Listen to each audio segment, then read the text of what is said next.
Welcome back to Broken Electronics. I'm Lee, and it's wonderful you could stop by here today. Now, I record videos, and I've got them scheduled out for quite a while in the future, but this one in particular is relatively timely. I'm recording it exactly 1 week before what I plan to be the scheduled release. And the reason I'm jumping on this, last week, as of this recording, I believe it was Thursday night maybe, macOS Big Sur 11.5 dropped. The plan of today's video was to install that. Just last night, rather late last night in fact, 11.5.1 dropped. Must have been a pretty healthy security problem since it popped up so quickly after the initial release. Well, in any event, I'm sitting here in front of my third 2010 5.1 Mac Pro. This is a machine I used to test these things. The point of today's video is going to be to do that update and let you see the process and see how things are going, since everything over from 11.3 and up has been a problem. Well, we'll jump into a screen recording, and if you want to follow along with this process, please stay tuned.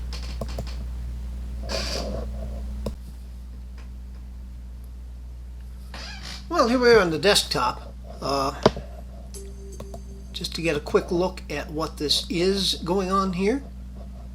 We do have Big Sur. This is 11.4 on a 2010 Mac Pro, which of course should not be eligible to run Big Sur. That's because of OpenCore. Maxed out processors. The 56 gigabytes of RAM.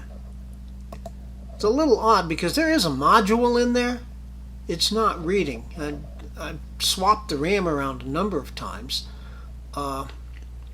So I guess there's a dead slot. That was kind of interesting in fiddling with that, because I did have to reboot a number of times, and I found it does pretty well at booting up. It does get stuck, and it gets stuck at some places I'm not sure. If I do remember to unplug my USB hub from the USB 3 card that's down there, it tends to have better success at booting up. But I mean, I could get, and did in fact get, like 4 clean boots in a row. Wondering, gee, has it just magically fixed itself? No, it hasn't. Well, now let's get to the matter at hand, which is software update.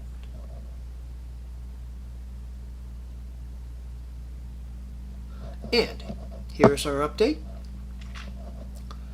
Click on more info. This, I believe, as I say, it dropped fairly late last night, and that's about 4 days after 11.5 itself did. So the fact that it came up that quickly, I think shows to me that this is pretty significant, or it's just something they found out about quickly. The size, also 2.93 gigabytes. That's bigger by at least a bit than the entire 11.5 update was. Alright, now I am not going to click on update now because I don't know if it has in fact downloaded it. I don't think so. That will take some time, and I need to get set up with the camera so we can document how the update process goes. So you want to take a look at that? Please stay tuned. Well, this is interesting. I just clicked on it, and we're already at the license agreement, which leads me to think maybe, no, it's downloading now. Okay. Looks like it's going pretty quickly, but this is going to take a while. So please stay tuned. Oh geez, I forgot. It's got to prepare Now it's saying about 15 minutes remains. It's moving along, but this does take a while. The download itself is pretty quick. Okay, once again, stay tuned. Okay, that was at least 15 minutes. Click restart now, and here we go. I want to turn you, well, we see here we're getting the Apple logo. That's a good thing. And now, in the process, we have to go over the other monitor because that's where the OpenCore bootloader is going to appear. In an installation like this, you're going to get 3 at least reboots. On a supported machine, it's pretty seamless. You know, you'll note the screen goes black, then you're back to the Apple logo again, then it goes black again. Every time it goes black, the machine is restarting as part of the process. What's probably going to happen here at some point is we'll see the OpenCore bootloader appear, and one of the options is going to be macOS installer. At least that's what I'm expecting. And here we are. Fudge. Why is it booting to that? Okay. Actually, it's stalled out anyway. It's been stalling here. Intel 82574L start built today's date and time. Running on device at, 2 of them, and it sticks there. So I'm going to have to restart this and get it going again. Stay tuned. Okay, I am really confused. It's showing us 3 options. WD-SSD, that's the NVMe boot drive. Plextor SSD is evidently Catalina, which surprises me. I had thought it would be Mojave. And then it says it defaulted to Macintosh HD, which is currently blank. But it defaulted to it. Let's see what happens with it.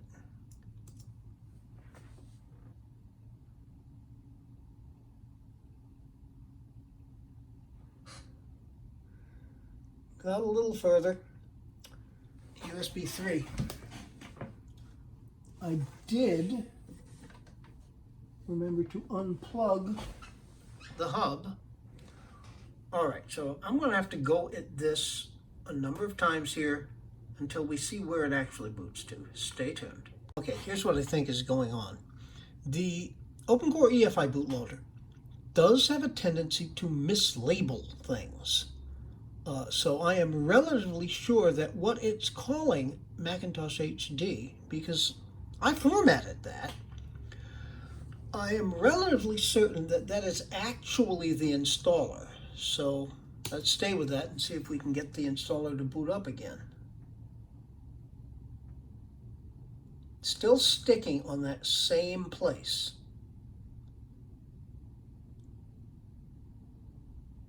And the next thing that comes up, it isn't getting to it, but it goes one down. The next thing does refer to USB. So I think it's hanging on the USB. If I can't get this working, I may have to take the USB 3 card out, at least temporarily. Okay, I'm going to be at this a while. Stay tuned. Okay, it appears to be booting up now. It hasn't stalled at anything. It's flying through. I'm going more slowly, but it is going. All right. Now it's got to be booting the installer because it can't boot to a blank 1 terabyte hard drive.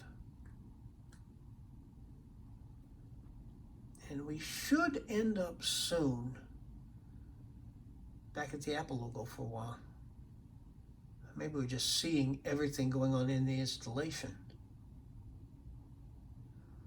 It is possible, by the way, with the OpenCore Legacy Patcher, when you set up and build the OpenCore, you can select to have it always go to verbose mode automatically. You don't have to hold down Command V in order to invoke it. So, I think that's good. Once we do get this installed, and I'm feeling a little more confident about it now, we're not going to have to keep. Yeah, it's going on here. We're not going to have to keep doing this. All right. I don't think, no, this is installed. It's just going more slowly. Well, I'll wait through it for a while. Stay tuned. All right, so the screen's going black again now. I suspect that means it's rebooting again. So if I'm correct, we should fairly soon see the OpenCore bootloader. I hope.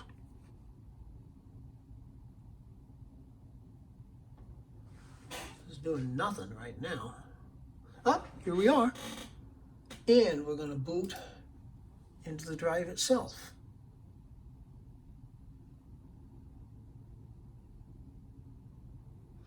Oh. Yeah, this is where it sticks. This is where it sticks every time. All right. And the only way out, I'll have to run this through one time with you watching. I'm going to hold the power button in, force it off, press in the power button. With all that RAM in there, it takes a pretty fair time for it to actually count up all of the RAM. So it'll be a while before we get a chime. And I may have to do that 3 or 4 times, or I may get lucky and it may just boot right in. Come on, my friend. There we go. There's our chime. And we should soon here see the bootloader. Yeah, why OpenCore decided to call the installer Macintosh hard drive, Lord only knows.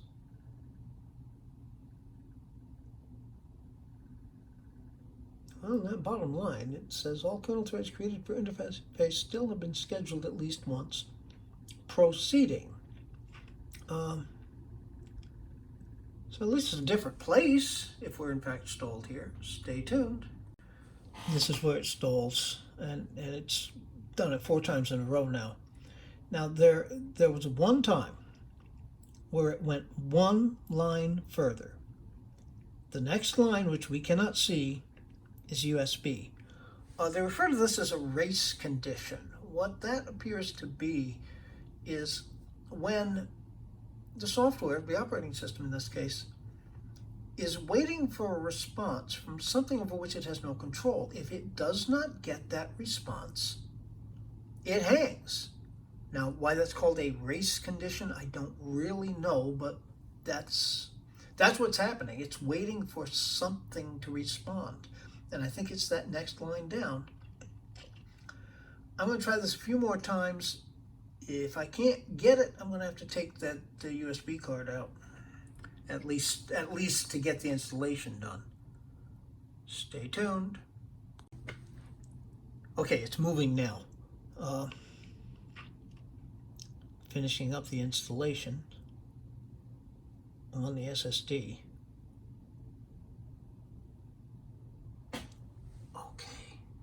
And we should be booting into the OS.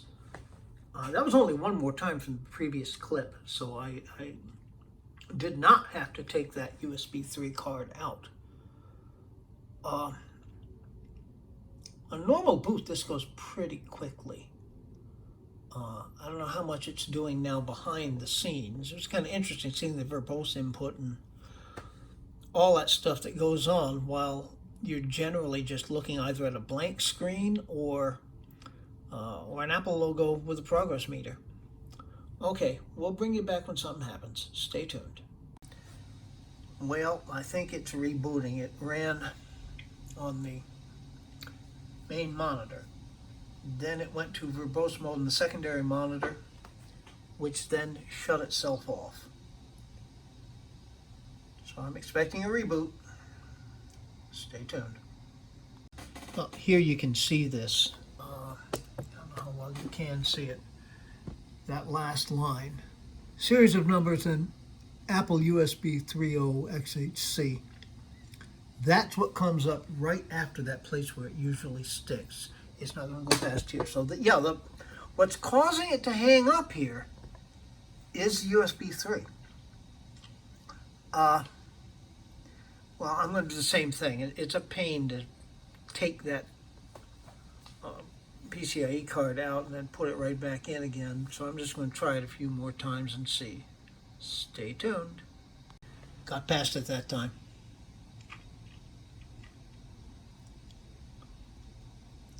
Just going slowly. Now it's just repeating this USB 3. Suspended, completed. Oh. Stay tuned. Okay, got past it for real that time. That was about 3 more failed attempts.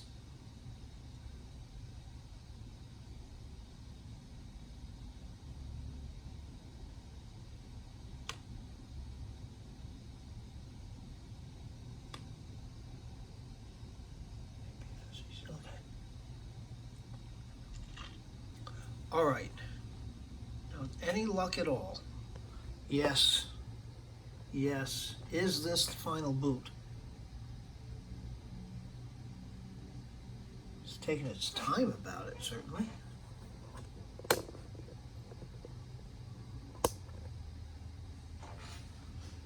About 10 minutes remaining. Okay.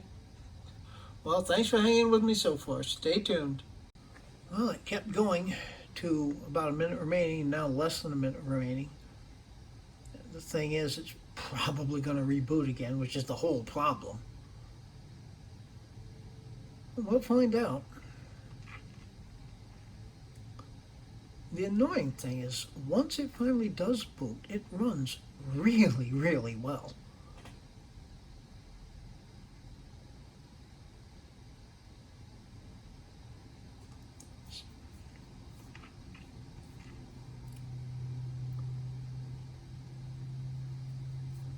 Getting there. Yep. We're at the desktop. Oh, son of a gun. 11.5.1.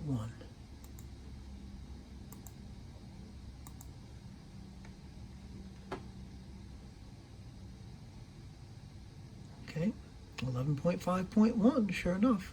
Same machine as when we started. Oh. Yeah, the problem, of course, is all of the reboots. Why don't I end this clip, go over a few things here, and then we'll go into a screen capture to do some final thoughts. Stay tuned. So, here we are. That was quite a chase. Looking about this Mac, we can see it is, in fact, the same machine. All the particulars stay the same, including the startup disk. It is interesting that the OpenCore bootloader does mess around with names. It was calling the macOS installer the WDHD, which makes no sense at all. In any event, now you can see what the race condition is like. It works. Making sure that you enable verbose mode is really important, because that's when you can actually see, is it stuck? I'm sure we've all had that experience when the progress meter just seems to stall out for a while, and we're thinking, God, is it stuck? Or is it just going really, really slowly? Verbose mode will tell you that. And after I go through a few, I can recognize okay, it stops at this point. It is not going to go past. which is a bit of a savings of time. But really, I mean, this took hours. Now, I did include a couple of clips there, so you can experience what the race condition is like. You didn't see the half of it. You didn't see the third of it. You know, most of those times waiting, getting failed boots, I cut out. So this is the problem. Is it worth it? It's tempting. Big Sur is good. OpenCore does unlock the full potential of your graphics card. Everything just seems way faster. Except trying to boot the machine up. Now, there is hope. The project of developing a kext to help with this, they call it a workaround. The name of it is Latebloom. There's a MacRumors thread on that. You might want to take a look at that. In early testing stages at this point, I have not jumped in on that. Maybe I will in a bit. That does seem to probably help. But anyhow, yeah, it works, but I really don't like having to just constantly force it down, turn it on, force it down, turn it on. But that's where we are right now. Well, in any event, be good to other people. Other people need it and deserve it. Be good to yourselves. If you're not good to yourselves, you won't be good for other people. We will make this world a better place. It isn't. So please take very, very good and careful care. There'll be more on this as we get further updates. I hope there's not going to be another point update after this, and that the next one we'll get will be 11.6, which shouldn't be for somewhere between a month and 6 weeks. That's just my guess. And you know, when it does come through, we'll check in with how that's going. All right. I still have some things to do with the 2008 Mac Pro. I don't know how much video will be out on that, but it will happen. And there's PowerPC things, G4s, G5s, just all kinds of things coming up in the channel. So until they do, this has been Broken Electronics.